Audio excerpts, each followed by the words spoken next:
দোস্ত, তুই কি কখনো ভূতের গল্প শুনেছিস? শুনেছি, কিন্তু বেশিরভাগই নাকি মানুষ বানায়।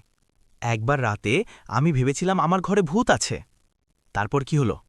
পরে দেখি আমার ছোট ভাই কম্বল পরে দাঁড়িয়ে আছে। তোর ভাই তো ভূত। আরেকদিন রাতে দরজায় ঠক ঠক শব্দ হচ্ছিল। আমি হলে তো ভয়ে পালাতাম। পরে দেখি বিড়াল দরজায় ধাক্কা দিচ্ছিল। তাহলে ভূত না বিড়াল। কিন্তু যদি সত্যি ভূত আসে, আমি বলবো ভাই আগে বসেন। তারপর তাকে চা খাওয়াবো। ভূতই তো ভয় পেয়ে যাবে। ভাববে আমরা খুব অদ্ভুত মানুষ। ঠিক বলেছিস। আচ্ছা, ভূত কি হাসে?